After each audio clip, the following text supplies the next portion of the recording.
Bismillahirrahmanirrahim. Assalamualaikum warahmatullahi taala wabarakatuh. Waalaikumsalam warahmatullahi wabarakatuh. Just Ansor. Jumpa sahabat Ansor. Oke. Kali ini kita kedatangan sahabat kita, sahabat ketua pimpinan anak cabang Gerakan Pemuda Ansor Kecamatan Kerejengan, sahabat Basori. Waduh. Siap. Ini sahabat yang sebentar lagi kayaknya di akhir tahun ini 2022 masa jabatannya akan purna. Akan purna. Yeah. Nah, sebelum kita masuk nanya-nanya panjang lebar ke sahabat kita, sahabat Basori ini podcast pertama kita Just Ansor, jumpa sahabat Ansor. Jadi kita memanggil sahabat-sahabat Ansor yang menginspirasi, yang memiliki bakat dan keterampilan di Ansor, yang menginspirasi sahabat-sahabat Ansor lainnya. Kita datangkan ke sini untuk kita korek-korek lah, dikorek bagaimana nanti itu. Siap. Oke. Jumpa sahabat Ansor. Oke. Sahabat Basori, sehat Pak? Siap. Oke. Sehat? Sehat. Alhamdulillah. Anak sehat? Alhamdulillah. Sehat. Sehat selalu. Sehat ya anak ya? Sehat selalu. Istri dan anak, alhamdulillah, sahabat-sahabat kita yang di Ansor sehat semuanya, pengurus dan ranting sehat di bulan suci Ramadan ini. Ya. Gimana Pak mimpin Ansor 2 tahun ini, rasanya gimana?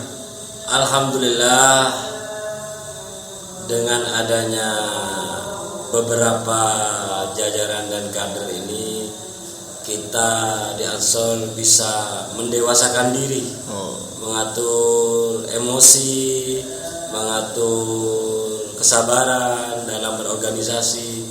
Alhamdulillah, senang dalam berjumpa teman-teman dalam berorganisasi untuk menjalankan dunia keansoran di wilayah Bandung NU. Oke. Selama kurang lebih 2 tahun ini ya, kira-kira hal apa yang paling berkesan bagi sahabat Basori ketika memimpin di GP Ansor Kerejengan? Hal yang paling berkesan Pak di semua kegiatan, semisal atau kader-kadernya, saya mangkal, saya jengkal, apaan apa yang paling berkesan Pak? Yang mana? Yang berkesan bagi saya ketika ada canda tawa dan rapat-rapat serius itu mengorek-ngorek, mengasah otak. Awalnya mati, otak menjadi hidup. Jadi jreng. Itu sebuah pendewasaan bagi ketua untuk menghadapi jajaran. Saya masih ingat betul itu dulu ya, ketika kita rapat kerja. Ada sahabat satu itu namanya sahabat yakin. Di bidang ekonomi dia sama Pak Is kan ya. Kan ketika di rapat kerja itu ada rapat harian. Ada rapat harian Pak Ketua. Ini yang paling berkesan bagi saya Pak Ketua. Kita di sana menentukan rapat harian katanya. Terus sahabat yakin ini nanya, "Wih, rapat harian berarti setiap hari gitu katanya." Setiap hari rapat katanya. Ya itu intinya. Ansor yang Kerejengan itu paling aktif. Itu berarti kalau ada rapat harian itu rapat setiap hari katanya.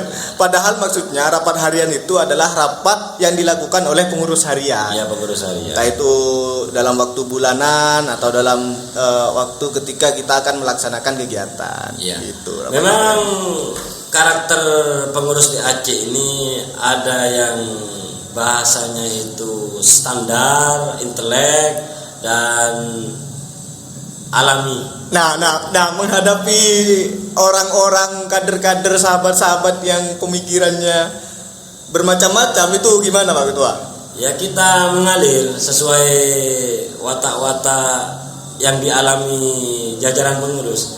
Kalau seperti yakin, ya kita alami dengan zong-zong saja gitu. Canda tawa. Kalau disikapi dengan intelek, maka menanggapi sesuatu seperti Yakin ini ya kepekaan itu kan standar. Apa yang dialami pemikiran Mas Yakin gitu ya. Ya betul. Jadi tidak bisa pemikiran Mas Yakin dibanding dengan Mas Tono, Mas Umam, dengan Mas Bongbong dan yang lain, berbeda-beda macam-macam. Ya pandai-pandai ketua menghadapi karakter kepengurusan yang ada di wilayah Kecamatan Krejengan. Itu masih di internal kader, tingkat internal kader kan ya, kader pengurus. Lain halnya masih pemikiran orang-orang yang ada di luar kita, memandang Ansor. Orang lain, orang luar memandang Ansor. Nah itu kan masih harus disikapi juga dengan bijak oleh ketua. Nah itu gimana Pak Ketua? Itu saya rasa sahabat ketua ini, sahabat Basori ini sudah mampu sebenarnya, sahabat-sahabat sekalian, sudah mampu mengimbangi dinamika yang ada di pimpinan anak cabang Gerakan Pemuda Ansor Krejengan. Nah, dengan kesederhanaan beliau, dengan keterbatasan beliau, disitulah kita melihat bahwa sahabat Basori ini ada keistimewaan sebenarnya, Pak. Dan itu orang lain tidak bisa menerka gitu loh. Bisa. Belajar kayak gitu di mana, Pak? Alami aja. Alaminya. Tapi saya ada kesan yang saya pegang, sebuah ucapan ketua saya cabang Mas Taufik itu. Apapun yang ketua hadapi kita harus bijak menghadapi semua karakter, ngikut, tidak usah emosi. Jadi apa yang jadi hujatan ya kita jalani gitu aja. Kalau seperti saya menghadapi suatu persoalan, memang persoalan harus diselesaikan. Tapi kan di Ansor ini kan ada canda tawa biasa, selesai gitu. Jadi berorganisasi itu tidak bisa mengandalkan ego. Pada waktunya kita ngalah ya ngalah, waktu kita ya berpegang teguh ya pegang teguh pendapat kita. Nah ini yang saya suka. Selama kepemimpinan sahabat Basori ini 2 tahun ini yang saya suka dari sahabat Basori ini, ketegasannya, kemudian beliau memberi pengaruh dan dampak kepada sahabat-sahabat kader-kader Ansor di Kecamatan Krejengan. Nah, kemudian ada beberapa agenda, Pak ya, ada beberapa kegiatan. Nah, kegiatan yang berkesan selama 2 tahun ini apa, Pak, kira-kira, Pak? Yang terkesan bagi saya itu adalah ketika saya dan jajaran itu berpisah. Itu yang sangat melekat bagi saya. Kapan pisahnya? Kan belum pernah pisah kita. Tentunya ketika sudah purna jabatan saya, maka itu sebagai tonggak ukur bagi saya. Maka pengurus kita itu harus menjaga tali silaturahim, menjaga persahabatan supaya kokoh. Jangan sampai berpecah belah urusan kepribadian. Kalau kepentingan organisasi, kita siap demi organisasi. Kalau saya, Pak Ketua, ya, yang paling berkesan, kegiatan yang paling berkesan yaitu kegiatan bersih-bersih lingkungan. Ketika awal pertama kali ketua kita dilantik di pimpinan anak cabang itu sebagai pengurus.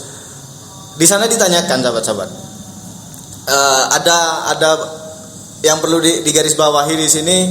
Di sesi debat kandidat dulu pada tahun 2020 itu 2020 atau 2020 November menjelang konferensi cap itu, di sesi debat kandidat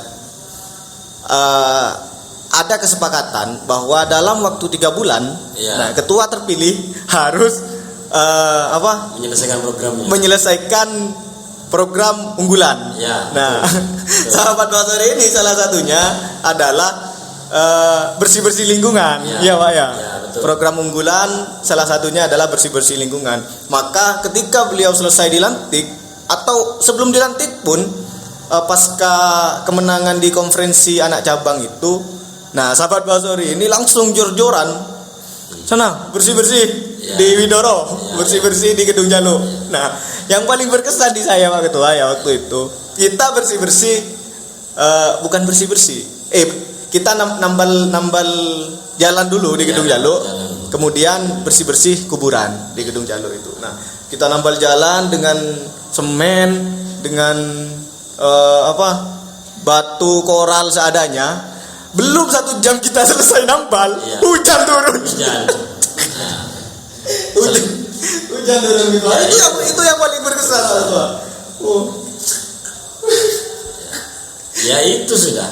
Bagi saya sangat momentum sekali dengan adanya bersih-bersih itu, walaupun diterpa hujan, tapi kan kewajiban kita sudah selesai. Perkara hujan itu kan urusan takdir yang di atas, bukan kewajiban kita untuk pawang-pawang itu. Yang penting ikhtiar Pak Ketua ya. Yang penting ikhtiar, sudah ada usaha. Begitupun kegiatan-kegiatan yang lain, bukan kita tidak berusaha. Tapi kita sudah berusaha mengajak, memfasilitasi sahabat-sahabat yang di Ranting, yang di BAC untuk terlibat dalam semua kegiatan.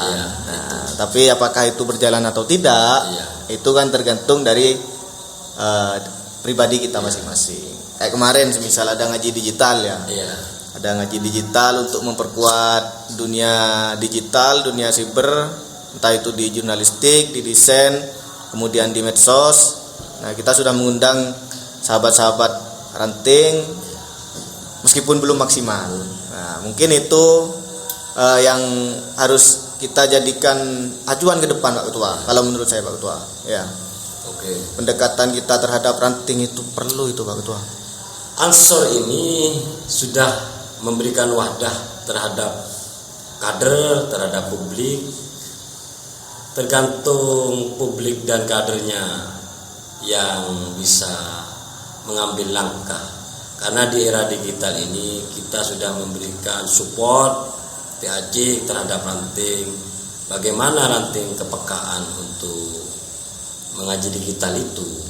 Artinya bukan banyaknya peserta. Ini betul. Kan awal. Betul. Jadi kalau awal, ya memang seperti itu kalau sudah awal. Tidak melihat banyak dan kecilnya. Yang penting kita melangkah dalam menjalankan program itu. Godaannya seperti itu. Karena kerejengan ini yang saya tahu, Ansor yang kemarin-kemarin itu, masa-masa sebelumnya Pak ya? Masa-masa sebelumnya itu program itu hanya berkutat hanya di bagian perekonomian saja, bukan membangun sumber daya manusia. Nah, jadi menerpa digital tidak ada. Tentunya kami mengambil langkah-langkah dan sesuai karakter pengurus ini, sesuai bidang-bidangnya. Tinggal tanggung jawab kita sebagai pengurus, apakah tanggung jawab itu dilaksanakan sebuah amanah yang wajib kita jalani sebagai jajaran Ansor, maka kita kasih hujangan kepada ranting-ranting. Kita hanya pabrik lah istilahnya, memberikan fasilitas terhadap ranting. Itu maka teman-teman bagian ekonomi sudah ada Mas Faiz, ada bendaharanya ada Mas Anas, bagian pokoknya sesuai bidang-bidangnya itu sudah. Kalau sudah berjalan semua, insya Allah kerejengan ini totalitas segalanya energi. Baik dari segala lini Pak ya. Segala lini kalau sudah mampu menerpa itu, maka menghadapi tantangan zaman di wilayah kerejengan peka dengan keadaan suasana yang ada saat ini, baik ekonomi, digital, dunia maya, tidak baper dengan keadaan seperti itu. Berarti kepengurusan 2 tahun masih kurang Pak? Kurang dalam artian mau maju lagi? Mau maju lagi. Oh gitu. Karena tanggung jawab saya besar. Lawang presiden 5 tahun. Apalagi Ansor 2 tahun. Masih 2 tahun lagi saya akan selesaikan. Ini bukan kampanye. Ini bukan kampanye sahabat.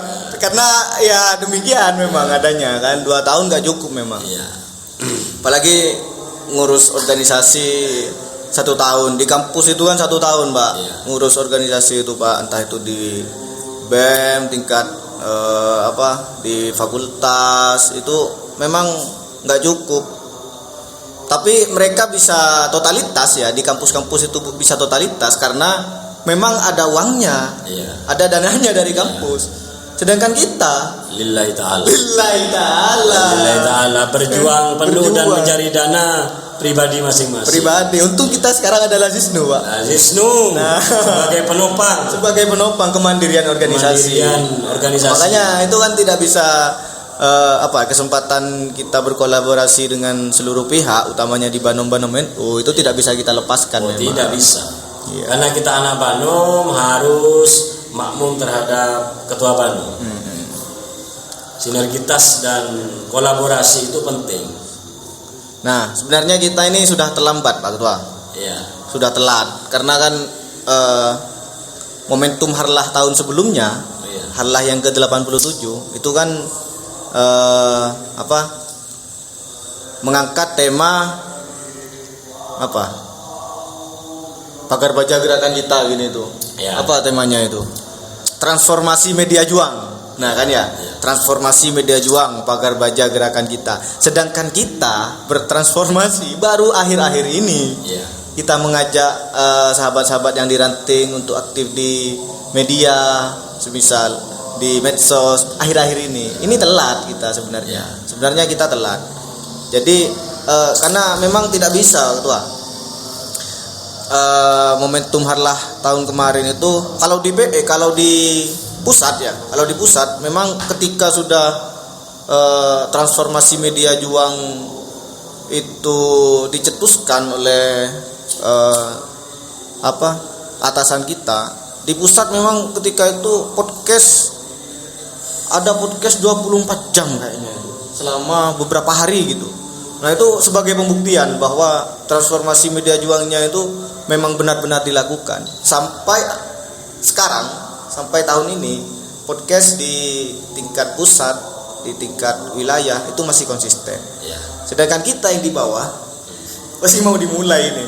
Ya, kami ini selaku ketua PAC membabat akar rumput untuk kader dulu.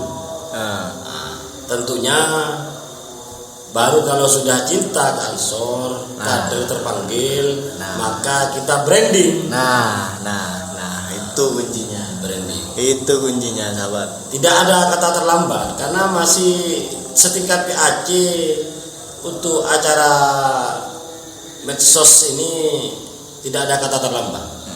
Kalau kita masih ada langkah untuk berjuang di situ, maka saya berilah kesempatan untuk berlanjut di 2 periode ini. Kampanye lagi. Iya, bukan kampanye. Ini bukan ruang untuk kampanye, Ketua. Bukan. Harus gendong. Seremonial. Kampanye ada waktunya nanti, Ketua. Iya. Ada waktunya dan biar panitia sudah yang mengurus itu. Ya, tentunya kami hanya memfasilitasi teman-teman Ansor sebagai jembatan manakala itu kurang maksimal. Itulah kelemahan saya. Yang penting program itu berjalan. Nah, kadang kan kita juga sering iri, Pak Ketua. Sering iri, dan mungkin mereka juga yang di luar, maksudnya yang di luar kerejengan, PAC yang lain maksudnya, iri dengan kita. Begitupun sebaliknya, kita iri dengan PAC yang lain. Kegiatan semisal kayak yang sahabat-sahabat kita yang di Besuk itu kemarin ada Wedang Uwo untuk meningkatkan perekonomian kan. Kita iri ke mereka, kita melihat mereka kok bisa membangkitkan roda perekonomian seperti itu. Kemudian sahabat-sahabat kita yang ada di PAC Raksan dengan Ansorunanya sudah bisa membangkitkan perekonomian organisasi. Kalau di Kerejengan, Pak Ketua, selama kepemimpinan Pak Ketua ini yang maksimal saya kira adalah di medsosnya. di medsos, di dunia digitalnya. Karena memang awal-awal saya masuk di Ansor itu memang saya cari ruang itu waktu itu, ruang yang untuk mengisi digital itu, ruang-ruang itu. Nah, mungkin ada dari PAC yang lain, apa sebenarnya yang bisa kita serap untuk kader kita, Pak, untuk internal kita di Krejengan ini? Ada enggak? Kan Pak Ketua Sahabat Basori ini kalau di desa itu ada abdesi. Ya, kalau di desa itu ada abdesi. Tapi di Ansor ada juga abdesinya. Nah, ketuanya itu Sahabat Basori ini, sahabat kita. Nah, mungkin tahu kan kegiatan-kegiatan unggulan di PAC yang lain yang bisa kita serap apa kira-kira Pak Ketua? Saya sebagai PAC Ansor memang tidak sama dengan PAC lain untuk mengedepankan program ekonomi. Karena saya membangun sebuah kualitas ekonomi terhadap kepengurusan. Kegotong royongan itu akan dibangun sama saya. Tentunya ketika ada sesuatu rapat-rapat, kita gotong royong, urunan. Kalau kita sudah dibangun ekonomi, maka kalau sudah otaknya ekonomi, maka akan bercampur kecurigaan. Nah, tentunya seperti itu bagi saya.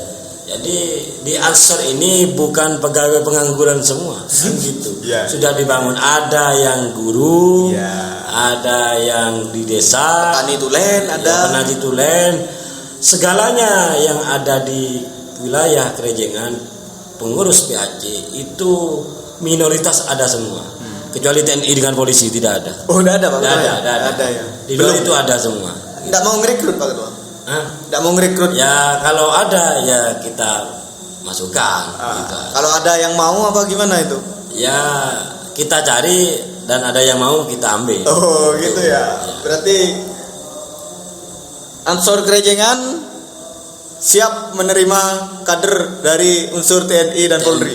Oh siap. Keren lah gitu ini. Gitu.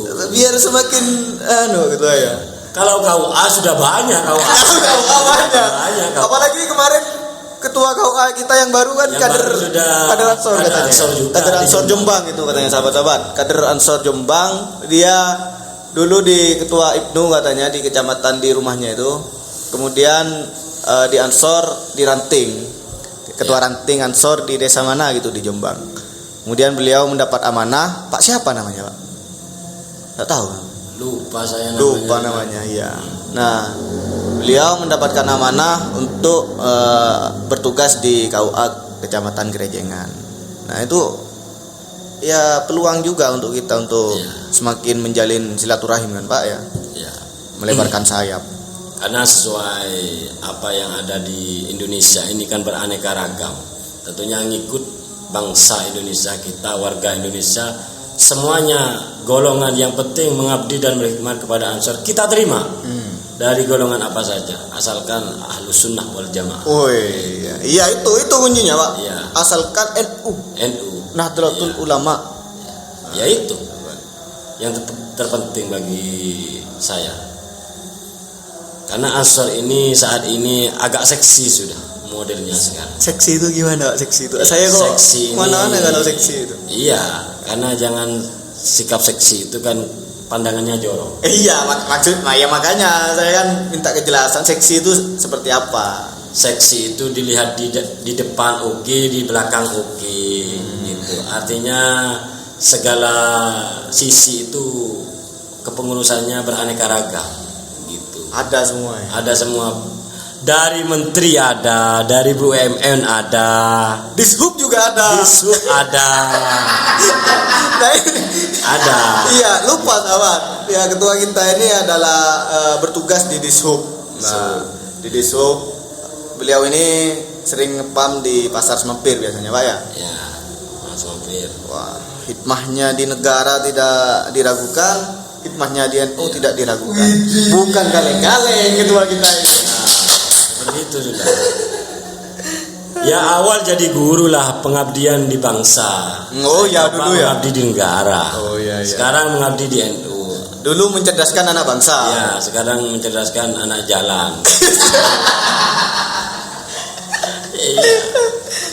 Kira-kira tema kita Harlah tahun ini kan tanggal 24 April ini kita Harlah, Pak. Kira-kira apa temanya ya? Menurut Ketua PAC, karena dari pusat setahu saya belum dirilis. Menurut Ketua apa kira-kira, Pak? Temanya, Pak? Kira-kira saja.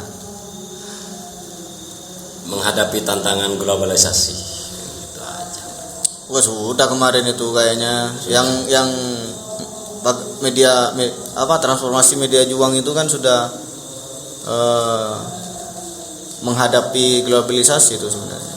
Tapi menurut saya kayaknya ini temanya mau ini yang tidak mendekati pernah dipetik ini ya. Menangkal radikalisme di medsos. Oh, itu sudah tugas kita, Pak. Ya, nggak usah disuruh. Iya. Ya itu memang sudah tugas kita. Tugas kita. Ya. Apalagi kader-kader siber itu kemarin itu wajib itu. Harus mempertahankan. Ya enggak, maksudnya kita nggak perlu mikir itu juga. Iya. Karena tema sudah dari pusat. Kira-kira temanya apa? Kalau saya tema ini lebih ke perekonomian nanti. Lebih ke pengembangan perekonomian. Karena dari kemarin clue dari pusat yang saya baca itu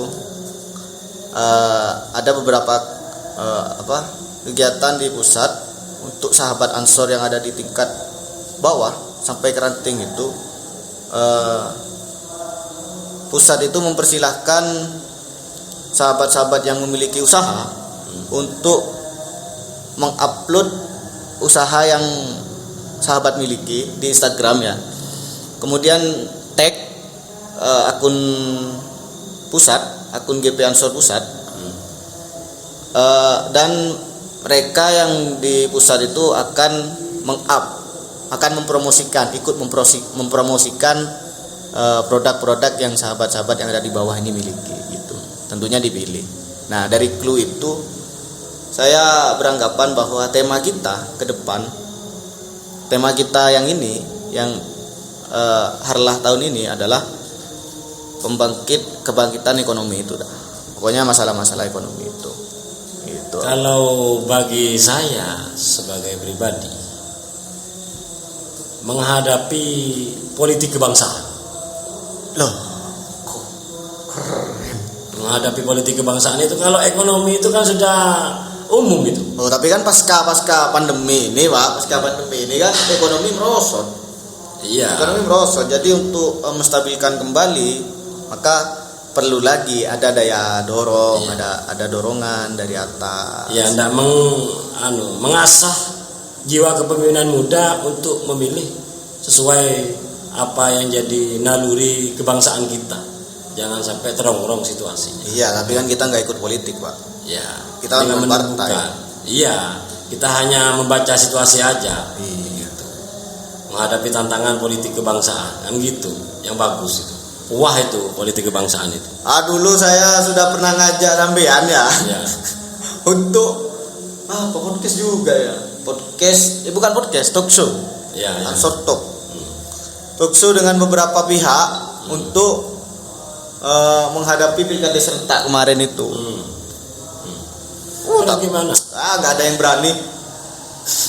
Ciun nggak ada yang berani. Nggak dikerjakan itu. Ya sebenarnya bagus juga kita sebagai gerakan pemuda Ansor. Kayak sampean tadi itu mengimbangi politik anak muda itu seperti apa, sikap kita harus seperti apa. Betul itu. Nah, kemarin sudah ada konsep kayak gitu, bagus sudah, Pak, mau undang ini itu. Tapi ya enggak ada. Ya, kita mulai akan datang lah. Siapa, Pak? Nelpon, Pak. Istri keberapa? Istri keempat. Belum. Halo, assalamualaikum. Ya, angkat dulu. Oke. Begini ada di kantor MWJ, Ini ketua kita sibuk ternyata, sahabat. Ya. Siap. Sibuk ketua kita. Ya, kader kita menelpon. Siapa? Sahabat Ulum. Sahabat Ulum Mau ke sini katanya. mau ke sini. Oke, mantap. Oke. Ya itu karena kalau tidak ada pendidikan Politik. Oh iya, kader mulai sejak terombang-ambing, ini. Pak ya. Kita bisa dijadikan alat terombang-ambing nanti kan. Jangan jadikan alat kita, makanya. Iya, harus perlu kan pendidikan politik itu. Karena di atas itu banyak jajaran politik di Ansor itu, maka kita harus peka dalam keadaan itu. Kalau ekonomi itu kita sudah program berjalan, sudah ada bidangnya. Ini kan menghadapi didikan yang di bawah, biar tidak kebablasan. Kalau ada alat kontrol kan lumayan Indonesia ini. Gitu. Siapa lagi kalau kita tidak mengawal dari bawah? Gitu. Money politik minimal lah dikurangi lah. Gitu. Bukan nggak boleh, Mas.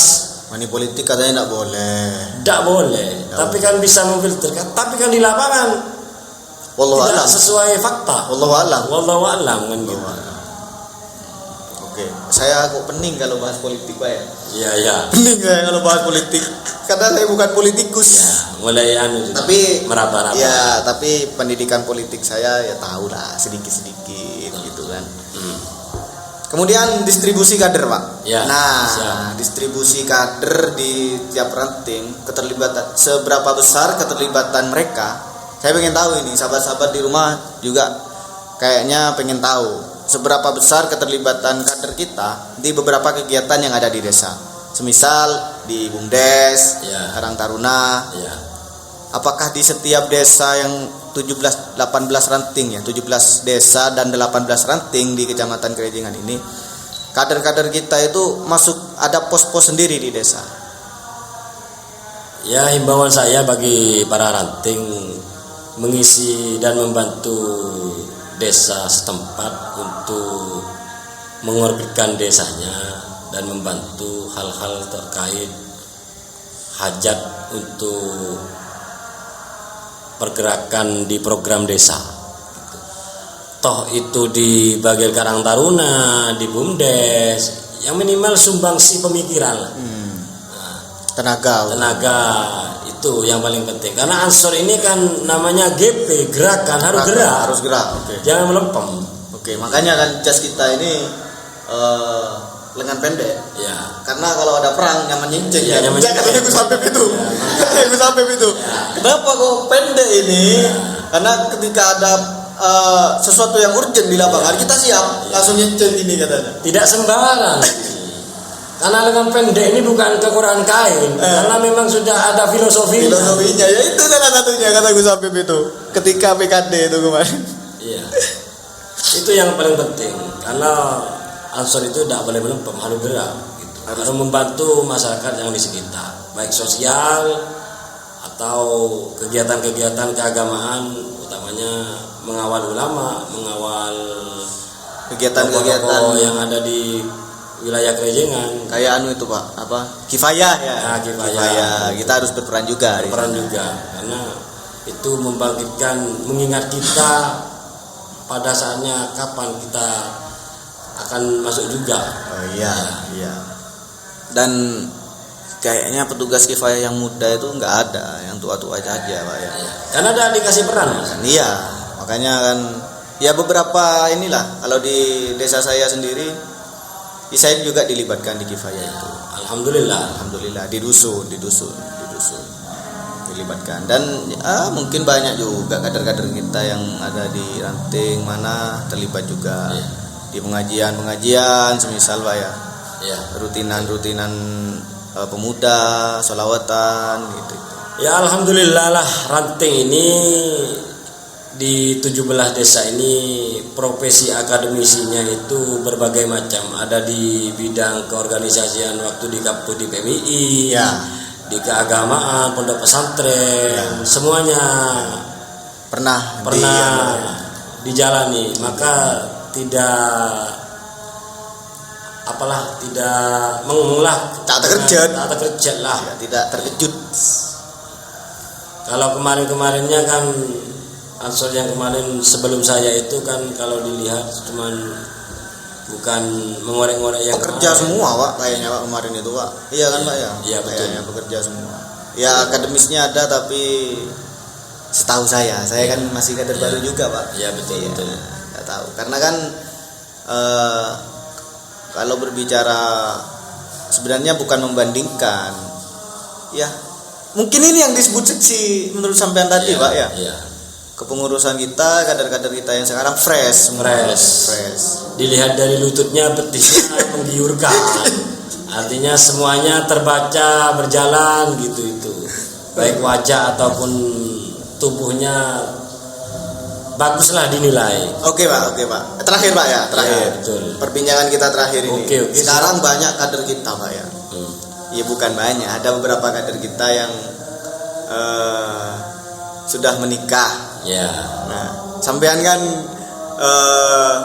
membagi waktunya antara keluarga dengan organisasi itu saya acungi jempol. Iya. Ya kan?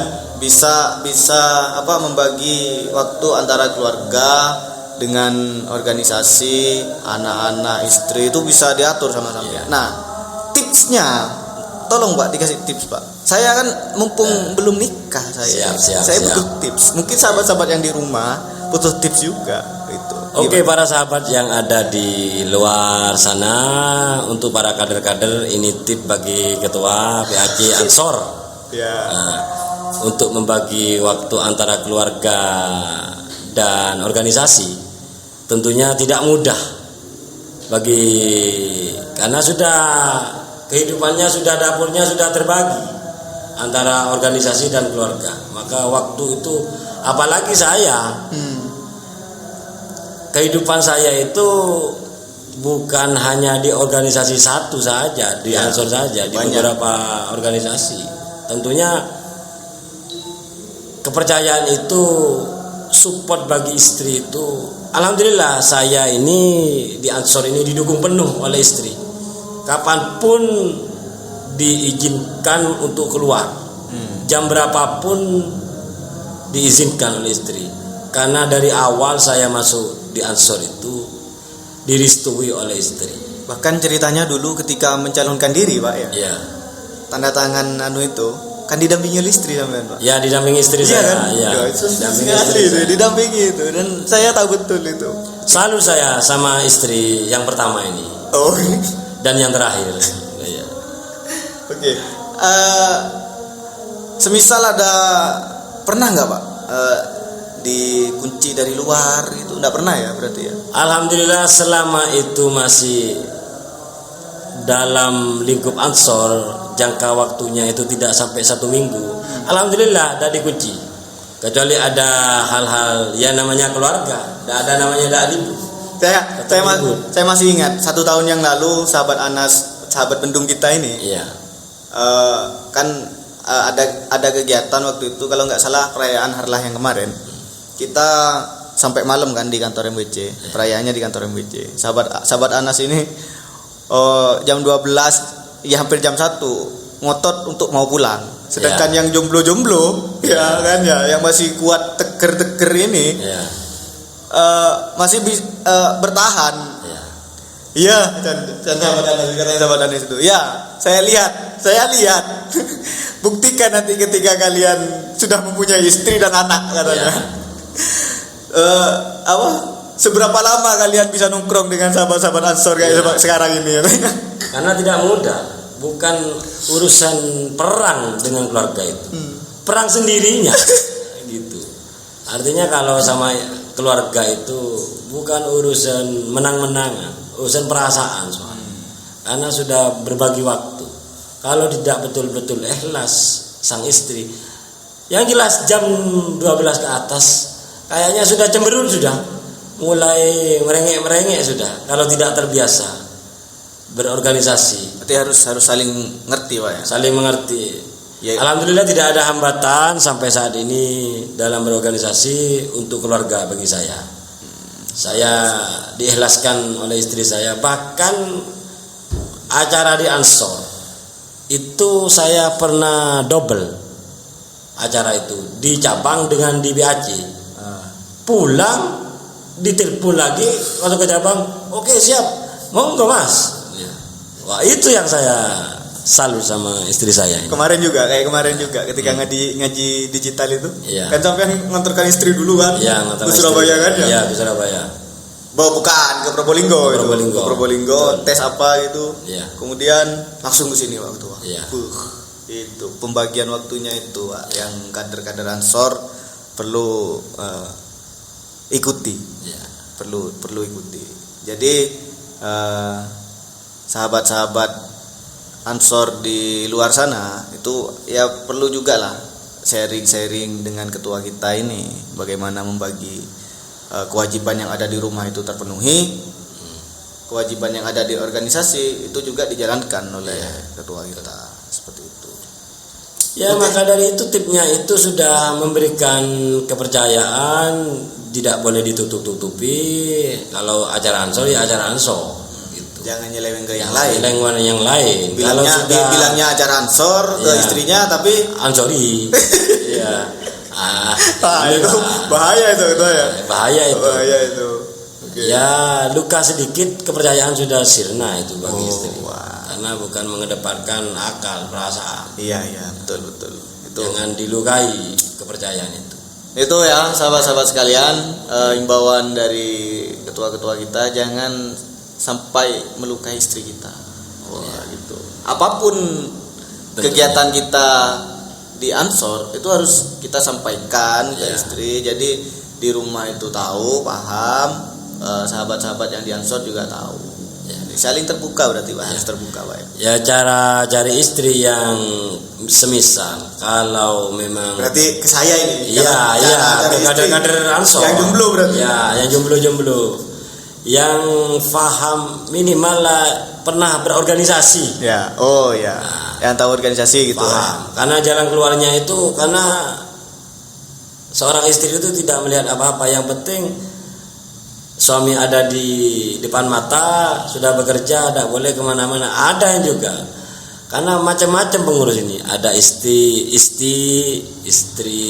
takut istri gitu kan. Suami takut istri. Ya, suami takut istri. Gitu.